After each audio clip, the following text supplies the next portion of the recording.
sociedad teosófica, yo establecería, es decir, dentro del estudio que hacemos en teosofía, como estudiantes de lo sutil, de lo oculto, los términos hay que mirarlos desde un punto de vista más profundo, más sutil, algo que normalmente pues nos alegra mucho el poder tener ese método de pensamiento. Entonces, sociedad, la palabra sociedad es la unión social desde un punto cultural, geográfico. Es reunión de varias personas, ¿no? Que a su vez hacen como un cuerpo, o sea, son miembros de un cuerpo dentro de una cultura, dentro de un esquema muy particular.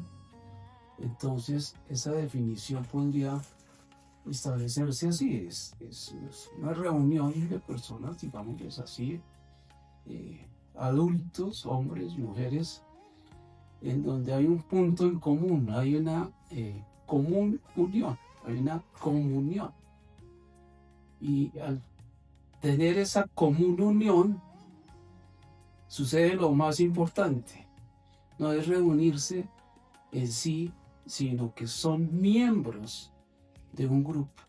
O sea, al ser miembros o considerarse como miembros, esotéricamente, sutilmente, se vuelve un solo cuerpo. 10, 15, 20, 100 personas se vuelven uno dentro de una sociedad. Y esa es la sociedad teosófica. Nos volvemos uno, un solo cuerpo, a través del estudio coherentemente de la teosofía, que es el común denominador de esa reunión. Teosofía, sabiduría divina, religión de la naturaleza, sabiduría arcaica, tiene muchas connotaciones.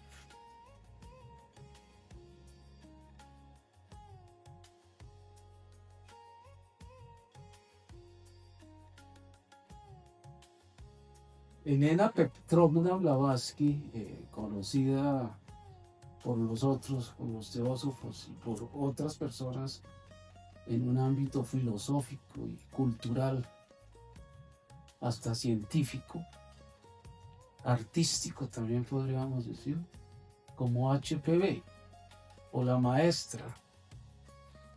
HPV fue una personalidad muy importante para todos nosotros, para los teósofos, los estudiantes de la teosofía, para la sociedad teosófica. Fue una de las cofundadoras de la sociedad teosófica. Eso con una observación, digámosla, para las personas que nunca han escuchado de HPV o poder decir HPV fue tal persona, nació en tal ciudad, nació en Rusia, ¿sí? En la época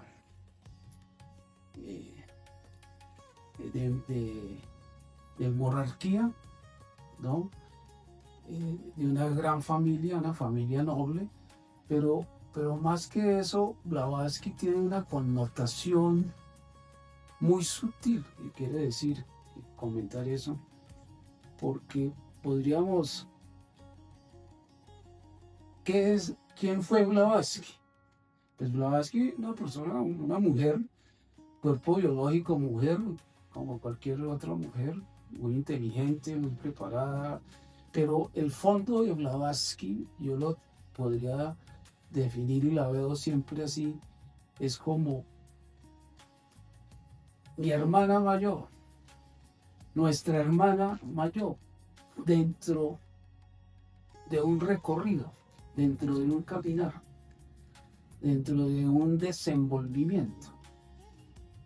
Fue puesta como una guía, como nuestra hermana que nos está guiando en ciertas circunstancias, en ciertos temas muy importantes, antes ocultos, desconocidos, pero no desconocidos y ocultos porque fuera algo malo o algo que no se podía ver, sino porque es un conocimiento que hay que protegerlo. Había que protegerlo y no era el momento de poder que saliera externamente toda esa sabiduría arcaica para poder tener comprensión y ser coherente. Entonces, Blavatsky fue el promotor, nuestra guía y nuestra hermana mayor en ese sentido, dejando un legado como cofundadora de la Sociedad Teosófica, que en su búsqueda por darnos esa enseñanza, no tuvo, sino fue necesario también un acompañamiento con Henry Steele Olcott, norteamericano, también en las mismas condiciones, otro hermano mayor en nuestro desenvolvimiento.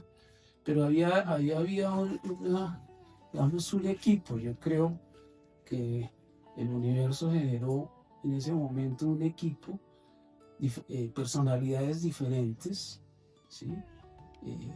Observaciones diferentes de cada una para conformar realmente una gran guía y poder generar la sociedad teosófica y poder dar la doctrina teosófica, la doctrina secreta, la doctrina que en ese momento estaba oculta y era importante pero darla responsablemente, darla coherentemente. Por eso ahí están Blavatsky y Olcott, las personas responsablemente con la sabiduría arcaica.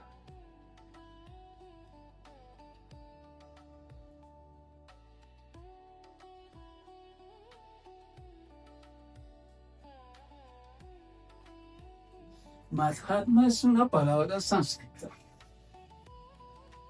que es importante hablar de ese lenguaje. Es una lengua muerta, pero es un lenguaje de unas proporciones completamente diferentes. De pronto no soy experto en lenguajes, pero las connotaciones en sánscrito tienen un sentido una definición mucho más grande, más universal. Entonces hay interpretaciones, una sola palabra te da muchas interpretaciones, ¿sí?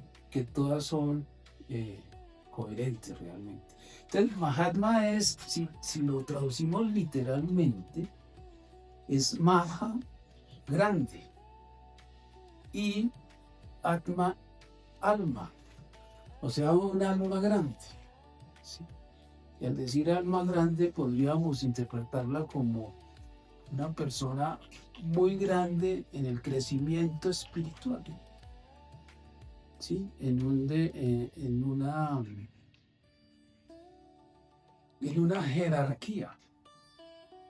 Nosotros, este sistema de evolución donde estamos actualmente, este planeta Tierra, es decir, tenemos que ser conscientes de que estamos en un universo.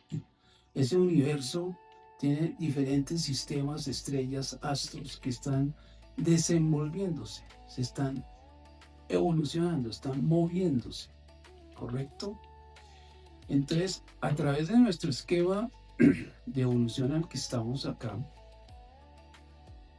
todos, es que no, tenemos que encontrar cómo iniciar el término. A ver, todos, no voy a señalar nada, sino básicamente es un ejemplo.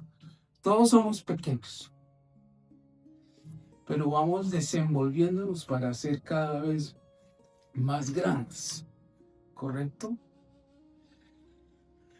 O podríamos poner un ejemplo mucho más claro para ser más coherentes.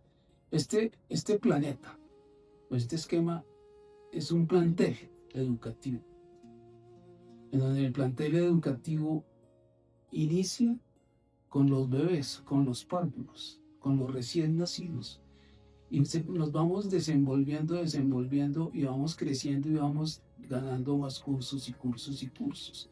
El Mahatma aparece ahí como una jerarquía y el Mahatma es el alma grande, por decir en nuestro ejemplo, el rector, el profesor, el que nos enseña, nuestro gran guía dentro de nuestro desenvolvimiento. Jerarquía que va creciendo y llega un momento en su crecimiento que no necesita ir al plantel educativo físicamente. Es decir, no tiene que estar reencarnado físicamente porque ya su plano, su nivel de conocimiento, de jerarquía, ya no es necesario, sino puede estar fuera del plantel, es decir, ya no requiere de un cuerpo físico, un cuerpo biológico, para estar pendiente de nosotros y ser nuestra gran alma, nuestro Mahatma. Entonces, porque ya se manejan otros niveles de percepción. Entonces él deja su enseñanza, deja su doctrina en las cartas, en una carta, en un escrito. ¿Correcto? Carta, sabemos que es una observación, un comentario, una guía dada por escritura, porque no es posible, a través de eso ya no está en el plantel, no hay un lenguaje corporativo, ni hay un lenguaje hablado, sino es a través de su escrito. Entonces nos dejó nuestra enseñanza y para que otras personas que estuvieran en una jerarquía más baja, más abajo, digámoslo así, como Blavatsky y Henry Steele Olcott, interpretaran esas cartas y nos enseñaran a interpretarlas a través de la reunión, a través de la teosofía y de la sociedad teosófica.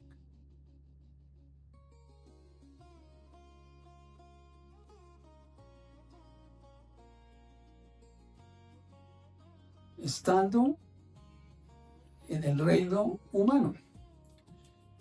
Pero hay que irnos hacia atrás.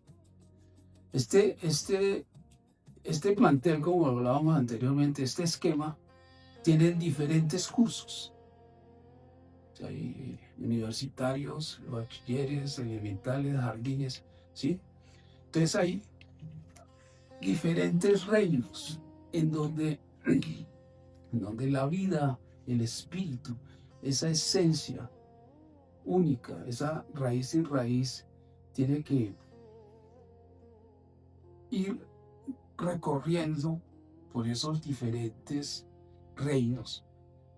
Entonces, en este momento, actualmente tenemos 7 reinos. 3 reinos elementales: el mineral, el vegetal, el animal, el humano y el superhumano. Entonces, fijemos bien que en esa connotación de 7 ya el reino humano está ya como un poquito más arriba de los otros reinos humanos. Entonces ahí hay una connotación muy importante en ese vehículo de expresión, en esos vehículos de expresión que tiene la vida, que tiene la forma, que tiene, voy a utilizar una palabra pues que entre comillas, porque teosóficamente pues hay una connotación mucho más profunda, esa vida de Dios, esa vida espiritual. Voy a poner un ejemplo, me perdonan si me extiendo un poco, para tener más claridad sobre esto. Está el absoluto, está la gran hoguera, el que es Dios, está la inmanifestación, está ahí inmanifestada.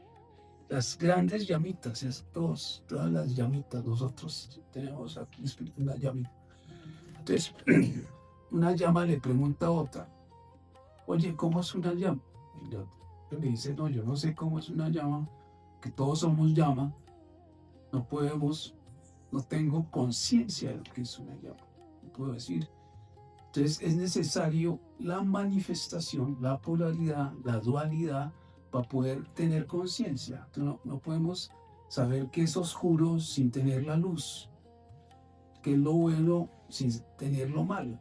No es que sean circunstancias separadas, sino es una sola, pero están en polos diferentes. Al unirse entra la conciencia y ese es el desenvolvimiento y la evolución en que estamos, pasando por 3 reinos de expresión, como lo decía anteriormente, los elementales, mineral, hasta llegar vegetal, animal, a llegar al humano, que es el momento de vehículo de expresión de esa llama, de esa chispa, de la esencia de Dios, la vida, y ese es el ser humano, con un crecimiento ya, un mérito, digámoslo así, una eficiencia ya ganada a través de los reinos anteriores para llegar en su ascenso, en la curva ascendente, ya teniendo conciencia de realmente qué es, que soy parte de la llama, que soy parte del absoluto, que soy parte del Padre.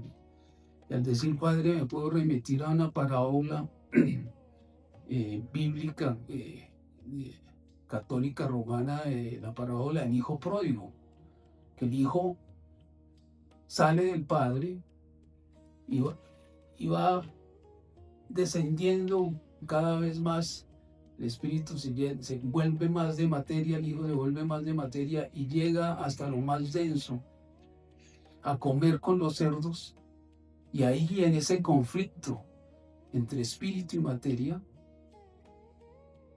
dominado por la materia, y en el conflicto el espíritu reconoce que él no viene de ahí, sino viene del Padre, es parte del Padre, e inicia su punto de ascenso y de regreso al Padre. Ahí, en ese punto que termina el conflicto y el espíritu comienza a manejar los caballos de la materia para el ascenso, ahí comienza el reino humano.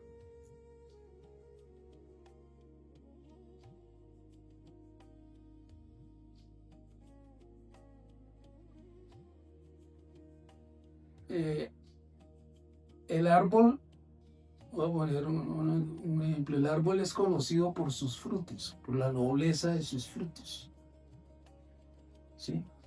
No realmente por su forma o por lo que es su tamaño, su magnitud, sino es por la bondad de sus frutos. Entonces, karma, normalmente uno piensa que, o digámoslo exotéricamente con X, externamente, pues siempre está pensando que karma uy, esto es kármico, eso es malo. El karma siempre es malo. Resulta, para el estudio en este momento, hay karma bueno y karma malo. Ya kármicamente es la cosecha que yo sembré. Nosotros cosechamos lo que sembramos, o sea, en acción, en ley. Es algo universal que tú eres,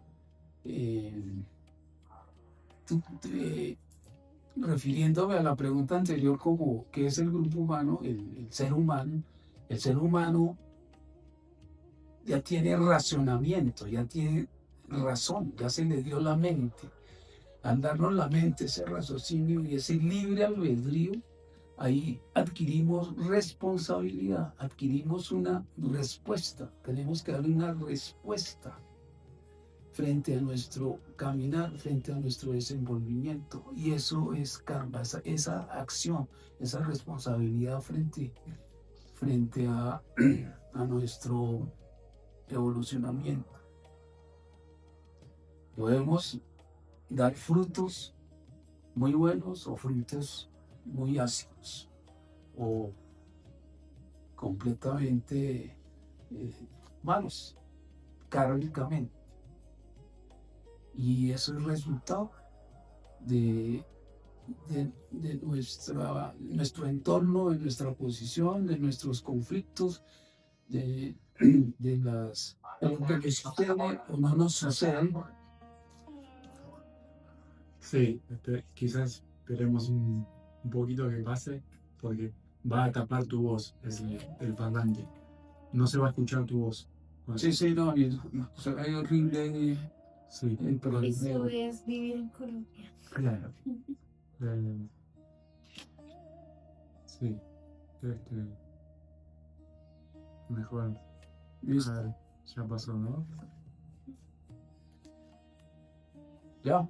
Sí, ahí está. Entonces, como acción, debemos dar una buena respuesta. Ser responsables, porque somos seres humanos. Tenemos mente, tenemos libre albedrío. Entonces, kármicamente, si no somos responsables, tenemos una circunstancia como no responsables y nuestro entorno, nuestra actividad, nuestra experiencia va a ser ahí para hacernos ver o observar que realmente eso no corresponde a la responsabilidad que se nos dé como seres humanos. Tenemos que ser inteligentes. Inteligente no es el intelecto, sino inteligente, la inteligencia es mucho más espiritual, va mucho más allá. Y karma es eso, es una gran ayuda, porque es un denominador, es algo que nos está guiando, nos está ayudando a desenvolvernos y a evolucionar.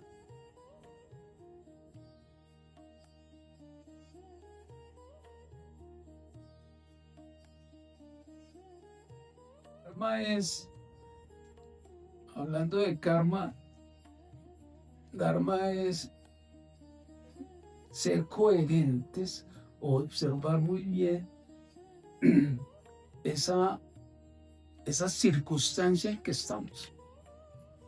Tenemos ya razón, no somos animales, no somos vegetales ni minerales, no hay una efluvia así, sino tenemos mente, somos inteligentes. Entonces debemos de observar y entender coherentemente y ahí por eso es necesario, fue necesario la fundación de la Sociedad Teosófica y fue necesario, creo yo, la enseñanza teosófica, porque nos da y nos ayuda a ubicar nuestro Dharma, a entenderlo coherentemente, Dharma o misión. ¿Por qué estoy yo acá? ¿Por qué soy Armando Mota? Mi apellido es Mota y no fue Martínez González. ¿Por qué estoy aquí en Bogotá y no en Buenos Aires? Hay un sentido, ¿sí? Hay una misión, hay una posición ahí. Entonces es necesario poder vislumbrarla, entenderla, comprenderla, para llegar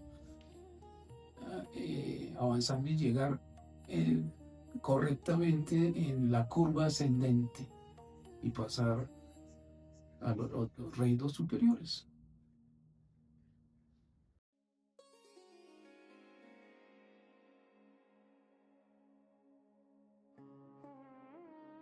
El término teosofía, sociedad teosófica, yo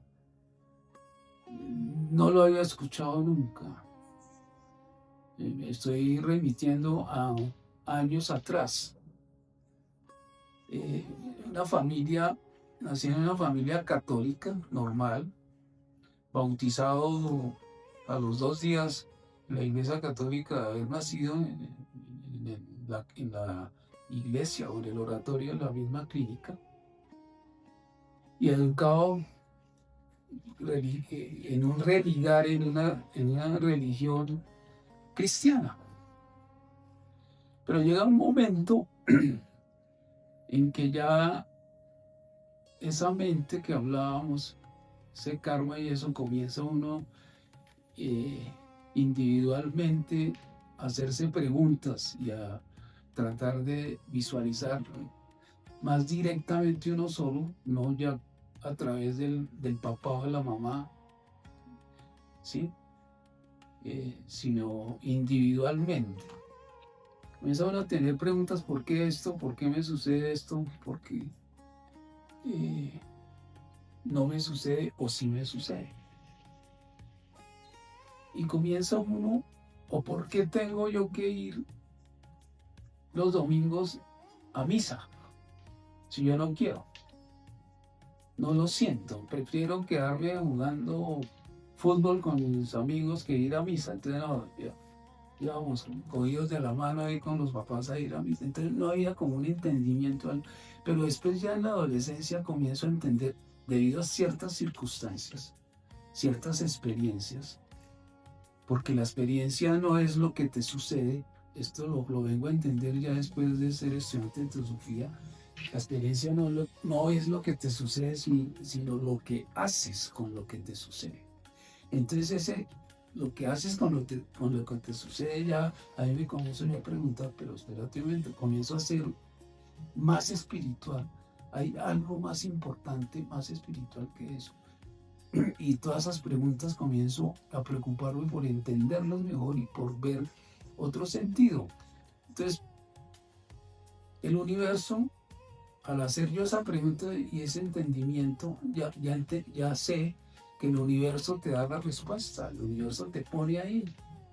Así como ahora estamos hablando en esta charla, en esta conferencia, y van a haber personas seguramente que no tienen ni idea de qué es teosofía y qué es la sociedad teosófica, pero esto no es casualidad, es una causalidad. Hay que separar el término casualidad de causalidad, y eso me sucedió a mí. Que miraba las cosas como una casualidad, que tenía que ir a misa. No, hay una causa, hay una causa, hay una casualidad, una causalidad. Entonces, con esa causalidad, el universo te responde, es impresionante. La misma vida te responde. Y estuve en muchos grupos cristianos, el catecumenado, los neocatecúmenos, pues no los explico ahora para no extenderme, pero un acercamiento más espiritual a eso, sin ser tan dogmático, sino con libre pensamiento. Y el universo me presenta un día mirando en el computador, yo no sé si en Facebook o YouTube, así como pueden ver esta charla en YouTube, se les aparece ahí esta charla. A mí se me apareció también la charla Sociedad Teosófica. ¿Y esto qué es? Inmediatamente, ¿qué es teosofía? ¿Qué es sociedad? Investigué, averigué las direcciones aquí, en este salón. Me contestó una persona muy amable, muy querida. Esto sería un lunes, aquí se reunían los sábados. Ese sábado siguiente vine a este salón donde estamos aquí y entré a la sociedad teosófica. Pero siendo coherentes kármicamente y con el Dharma. Y los compañeros de logia, el estudio comparado de las religiones, ciencias y filosofías, que es el primer punto de la sociedad teosófica, el primer pie de apoyo para tener una excelente observación de ese panorama, de esa ventana que uno tiene, que la ventana tú la puedes ver en diferentes ángulos, en diferentes posiciones, otra persona la puede ver, pueden haber diferentes doctrinas, diferentes enseñanzas y o el mismo panorama, pero en diferente observación. Pero eso no quiere decir que sean contrarios, sino es lo mismo con diferente observación. Somos diferentes, diferentes en el sentido físico, ¿no? En el sentido material, que en un sentido más superior somos uno, somos uno.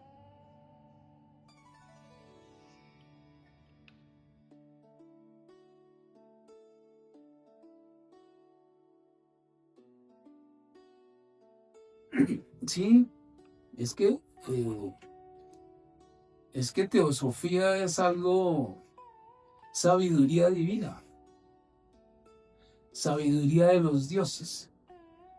Y al decir dioses, no estoy tratando de de comentar que no, quiero tener una posición completamente en libre albedrío, en libre pensamiento. Porque normalmente uno va a decir, es que hay un solo Dios. Sí, cierto, somos uno. Somos un Dios, hacemos parte de un Dios. Pero dentro de ese envolvimiento y desenvolvimiento, para reconocernos que somos uno, hay diferentes, como decíamos anterior, jerarquías, ¿sí? Hermanos mayores, hermanos superiores, que en épocas posteriores el hermano mayor era visto como un Dios, y a su vez ese hermano mayor también tiene otros mayores y es visto como un Dios. O sea, Teosofía en su traducción literaria, Dios, sabiduría de los dioses, eso nos remite a toda esa enseñanza, a toda esa doctrina dada en jerarquía, es decir, es que la doctrina no se dio así, esto es así, no, la doctrina, es decir, hubo una manifestación que se manifestó y pasamos por diferentes reinos y estamos en desenvolviéndonos para poder tener coherencia de qué somos, que somos llamas, que hay, pero a través de la dualidad y de la polaridad, vuelvo y repito.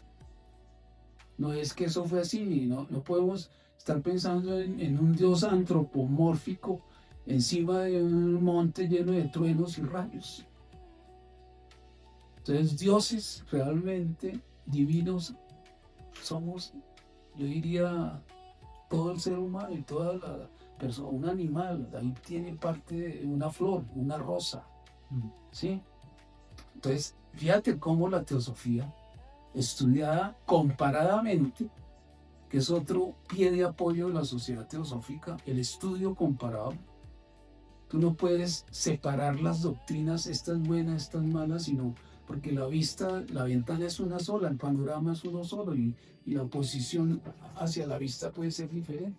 Entonces hay que interrelacionar cada doctrina y al interrelacionarla adquieres tu sabiduría divina, adquieres teosofía que te va a ayudar. Es decir, tú para encontrar la gema, el diamante, tú tienes que comenzar a escarbar por la tierra. Encuentras carbones, arcilla, tierra, arena y vas encontrando hasta que escarbando y llegas a la gema, llegas al diamante. Que realmente la teosofía es la que nos ayuda a tener esa forma, ese pensamiento, esa forma, esa coherencia, digamos. No dogmáticamente, sino libremente, ¿sí?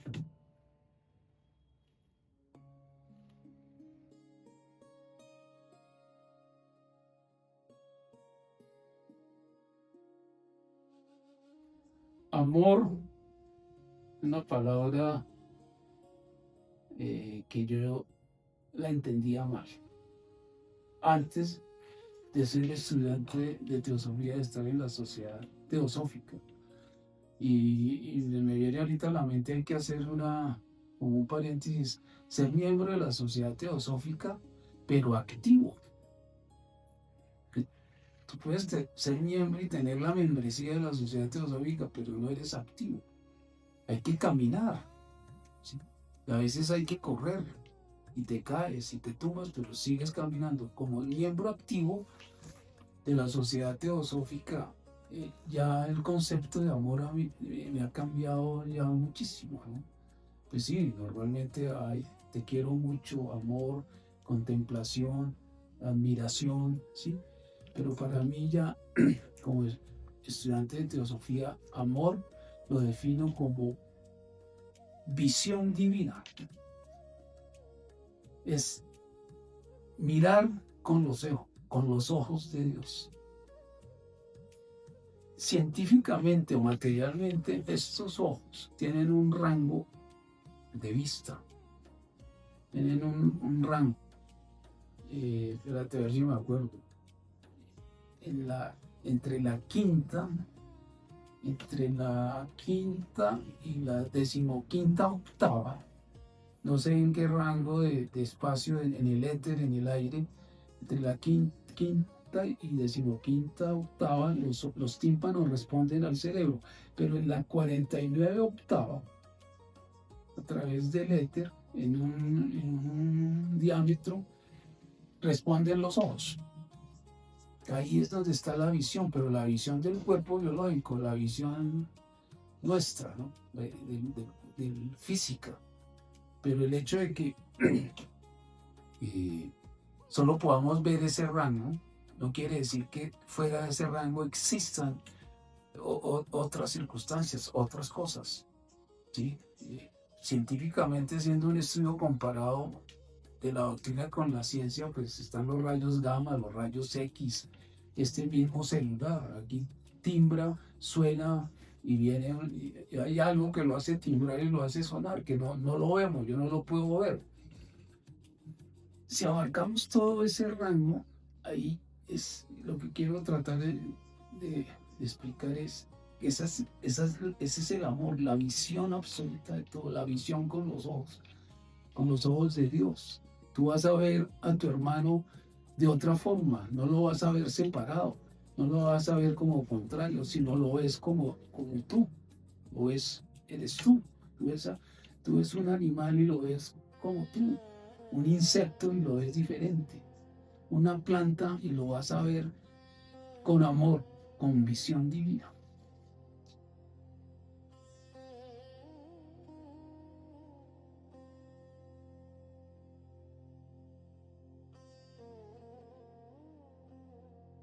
Dios hoy, lo que ya habíamos hablado de Dios, las otras preguntas, lo podría definir así cortamente: Dios somos todos. Todos somos parte de Dios. Desde el primer elemental hasta los reinos superhumanos. Somos parte de Dios. Es completamente todo. Todo el universo es Dios. Y estamos en ese proceso, en volver a tener conciencia, expandir la conciencia para entender y comprender eso. Dios no es un ser antropomórfico lleno de truenos y de rayos y de centellas.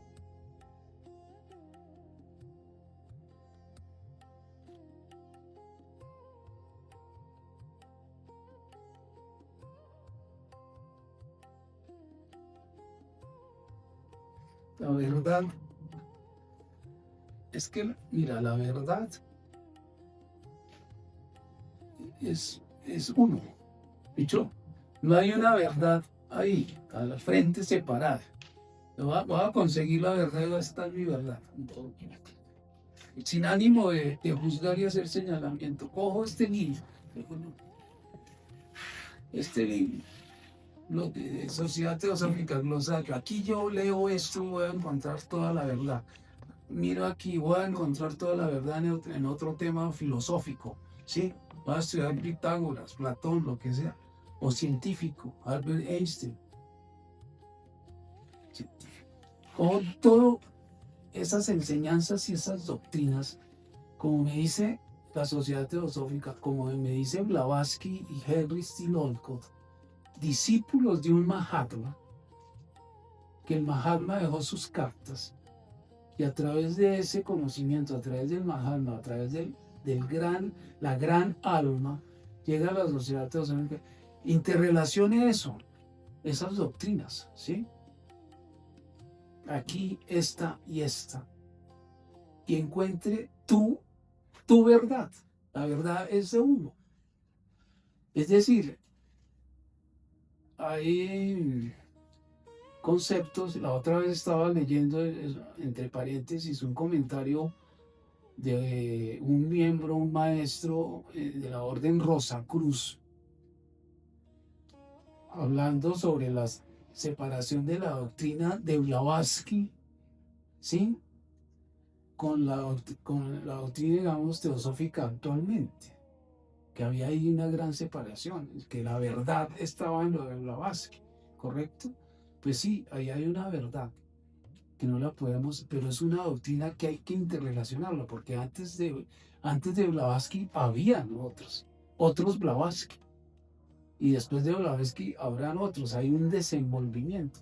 Entonces, hay que interrelacionarlo, o sea que lo original de Blavatsky, lo original de los grandes filósofos, los enlaces que nos dan los científicos, los enlaces de los filósofos, de los religiosos, de las religiones, de los religales, todos hay que interrelacionarlos y la verdad, lo original de la verdad, tú la recoges y coherentemente, con conciencia, con razón, con tu mente, que no me fui dada, encuentras tu verdad. Esa es tu verdad. La tienes tú. Es decir, el mapa, que son todas estas doctrinas, ese mapa lo tenemos cada uno nosotros adentro y hay que seguir el mapa que tenemos adentro. Eso es la verdad.